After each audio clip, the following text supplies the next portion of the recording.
करते हैं तो सारा यहां तूफान मच जाता है। मेरी आप सब साथियों को करबद्ध प्रार्थना है, कृपा करके जहां है वहां खड़े रहें, आगे जगह नहीं है। आपको असुविधा हो रही हो तो मुझे क्षमा कीजिए, लेकिन कृपा करके आगे आने की कोशिश मत कीजिए जी।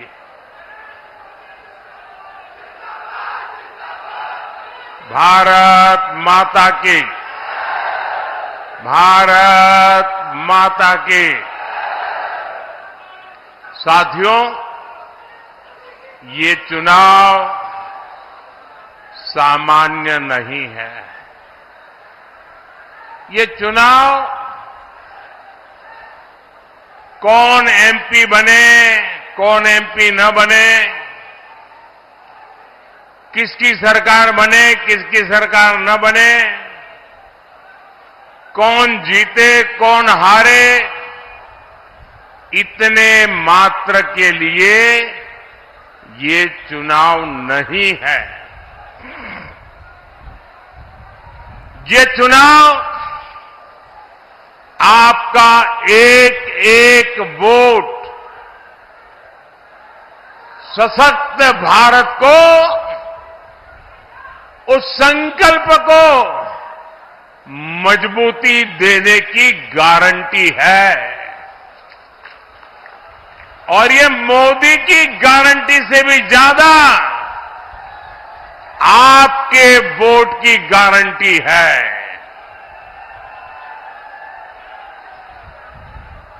साथियों,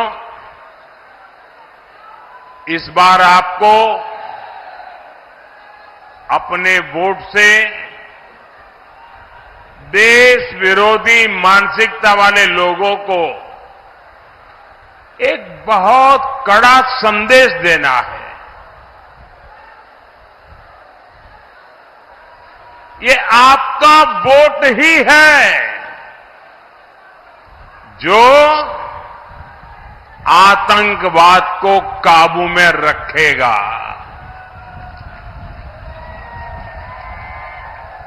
या तो नीचे कर दीजिए, एकदम नीचे कर दीजिए।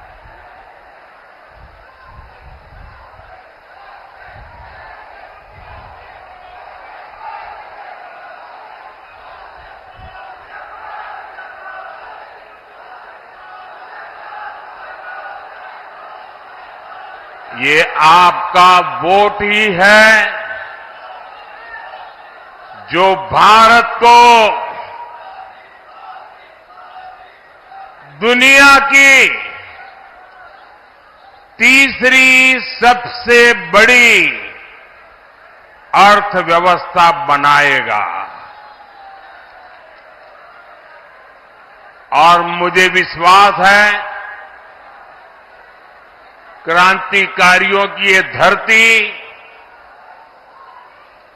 इतने बड़े राष्ट्र यज्ञ में सबसे आगे खड़ी रहेगी। आपका ये उत्साह भी बता रहा है कि शाहजहांपुर ने तय कर लिया है, फिर एक बार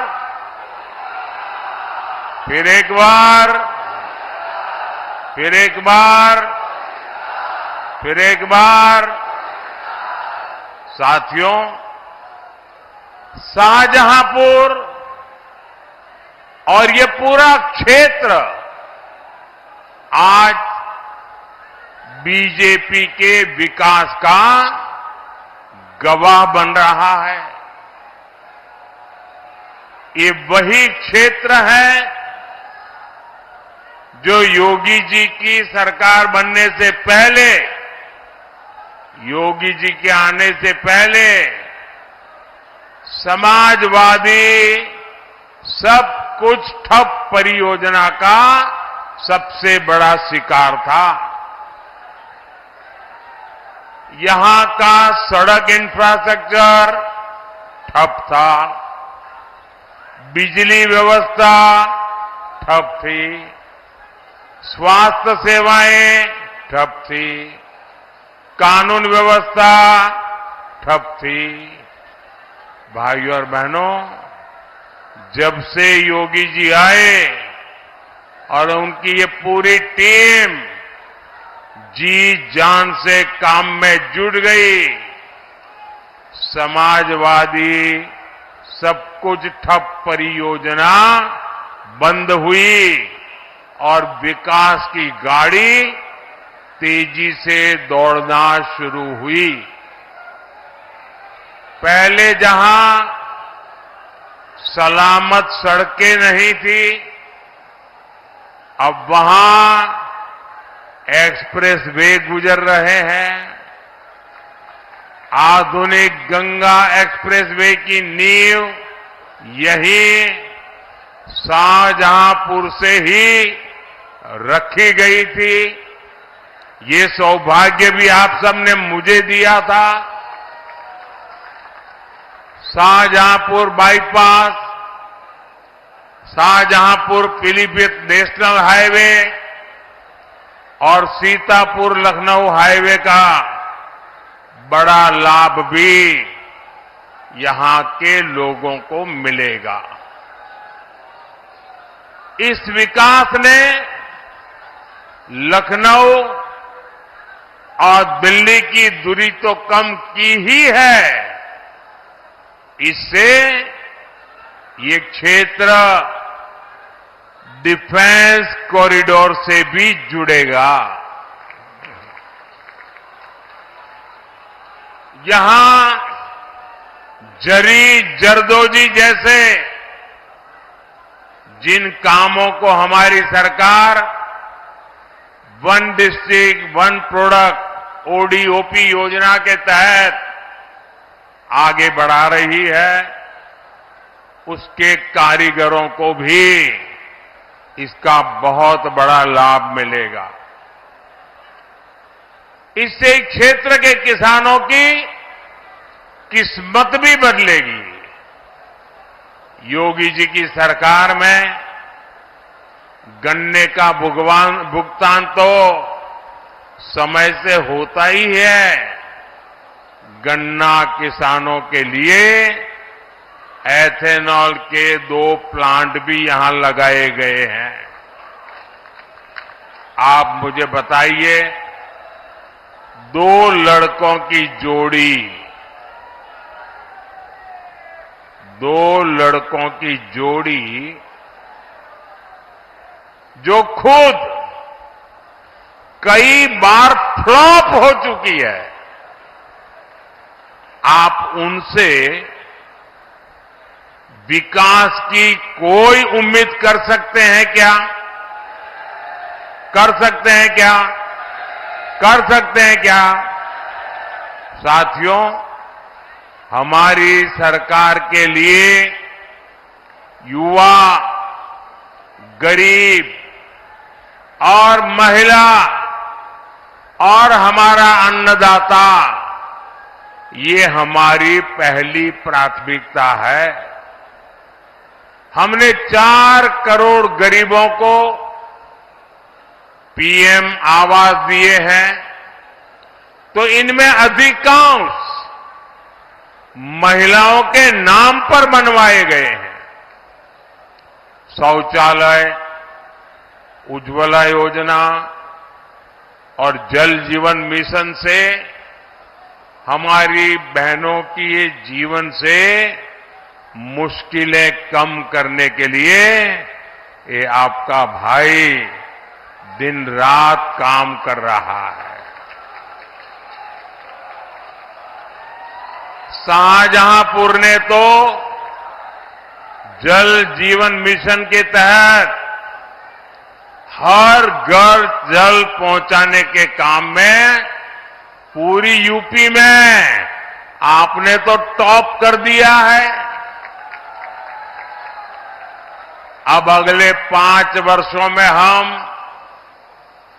3 करोड़ महिलाओं को 3 करोड़ महिलाओं को लखपति दीदी बनाएंगे।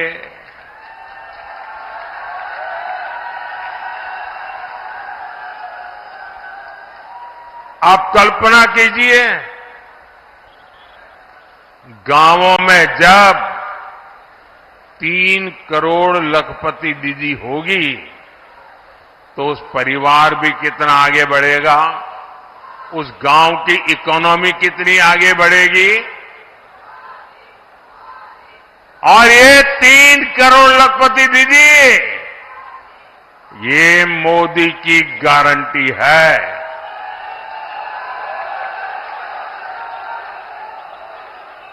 साथियों, मोदी अपने काम का, देश के विकास का लेखा जोखा देकर आपसे आशीर्वाद मांगता है, आपसे वोट मांगता है। लेकिन क्या आपने कभी सपा और कांग्रेस को अपने कार्यकाल पर हिसाब देते हुए देखा है क्या? मोदी ने तो मेडिकल कॉलेज भी बनाए हैं। एक तरफ मेडिकल कॉलेज भी मोदी बनाता है तो अयोध्या में राम लला का भव्य मंदिर भी बना है।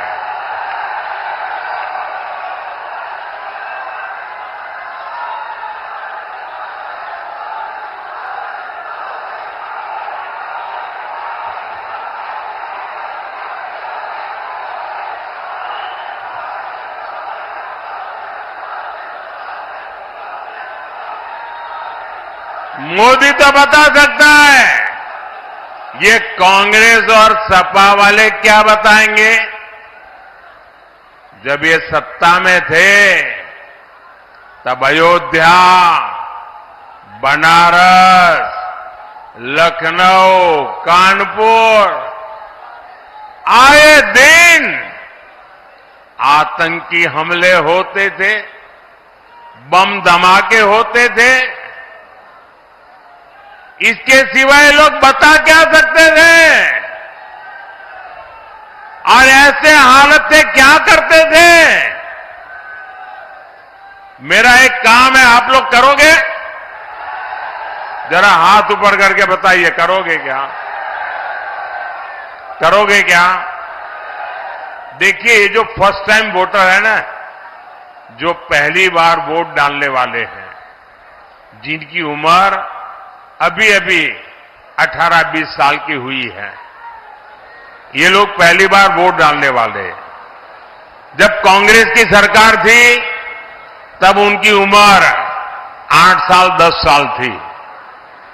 उस समय क्या होता था उनको कुछ पता नहीं होगा। अब जैसे आपको याद होगा, जो बड़े हैं ना उनको याद होगा, मोदी के आने से पहले आपको रेलवे स्टेशन पर जाओ तो माइक पर से एक सूचना सुनाई देती थी, बस स्टेशन पर जाओ तो माइक पर से एक सूचना सुनाई देती थी, आप अपने अखबार पढ़े तो उस पर एक सूचना सुनाई देती थी, आप टीवी देखें उस पर एक सूचना आती थी। क्या आती थी? अगर आप कहीं पर भी कोई लावारिस चीज देखें तो उसको छूना मत, कोई लावारिस चीज दिखे तो उससे दूर जाना, कहीं कोई लावारिस बैग पड़ी है, कहीं कोई लावारिस टिफिन पड़ा है, कहीं पर कोई लावारिस कुकर पड़ा हुआ है, तो आप दूर रहिए। क्यों? क्योंकि डर रहता था कि जो लावारिस चीजें पड़ी है उसमें बम होगा। और इसलिए पूरी सरकार आए दिन उनको, लोगों को ये बताना पड़ता था। मुझे बताइए भाइयों, 2014 के बाद, मोदी के आने के बाद कभी भी आपने ऐसी सूचना सुनी है क्या? बम धमाका होने का डर बताया जाता था, वो है क्या? ये बम धमाके वाले चुप हो गए कि नहीं हो गए? बम बंद हो गए कि नहीं हो गए? कैसे हुआ? कैसे हुआ? किसने किया? किसने किया? अरे मोदी ने नहीं किया, ये आपके एक वोट ने किया है, आपके वोट ने किया है। ये आपके वोट की ताकत है जो बड़े बड़े धमाकों को बंद करवा सकती है, क्योंकि आपने सही वोट दिया, सही लोगों को वोट दिया। जो आए दिन बम धमाके होते थे, निर्दोष लोग मौत बिना कारण मरते थे, इनकी जिंदगी आपके एक वोट ने बचाई है। और इसलिए भाइयों बहनों, और ये तो कहां तक जाते थे? आतंकियों के मरने पर कांग्रेस की सबसे बड़ी नेता आंसू बहा रही थी। बताइए, क्या आतंकियों के मरने पर आंसू बहाने वाले आपको मंजूर है क्या? इस देश में ऐसे लोगों को सरकार दी जा सकती है क्या? और ये सपा वाले तो ऐसे हैं, जब उनकी सरकार थी तो जो आतंकी जेल में थे उनको जेल से रिहा करवाने के लिए भांति भांति के कानूनी रास्ते खोज रहे थे। आतंकियों को जेल से छुड़वाने के। भाइयों बहनों, क्या ऐसे लोगों के हाथ में आपका जीवन सुरक्षित है? आपका भविष्य सुरक्षित है? आपकी रोजी रोटी सुरक्षित है? और अभी भी ये सुधरने को तैयार नहीं है। आपने देखा होगा, राम मंदिर का उनको निमंत्रण दिया गया। अब देखिए, मैं तो हैरान हूं, ये जो राम मंदिर के ट्रस्टी है ना, उनकी जितनी तारीफ करे उतनी कम है। जो सपा वालों ने कार सेवकों पर गोलियां चलाई थी, जिन सपा वालों ने राम मंदिर न बने इसके लिए ढेर सारे खेल खेले थे, ये कांग्रेस वाले 7-7 दशक तक राम मंदिर बनाने से रोक रहे थे, अदालत में भांति भांति से रोकने की कोशिश करते थे, सब रोकने के लिए पाप करते थे, सपा हो या कांग्रेस। इन सबके पाप माफ करके ये मंदिर के ट्रस्टी उनको घर जाकर के निमंत्रण दिया कि चलो भाई, जो हो गया, अब सब भूल जाओ, आओ भगवान राम का मंदिर बना है, प्राण प्रतिष्ठा के कार्यक्रम में आइए। राम मंदिर प्राण प्रतिष्ठा का निमंत्रण मिलना, ये तो 7 जन्म के पुण्य है ना, तब मिलता है भाई। इन्होंने तो इसको भी ठुकरा दिया। जिन्होंने राम मंदिर के निमंत्रण को ठुकरा दिया, और जब ये अभी रामनवमी आई, पहली बार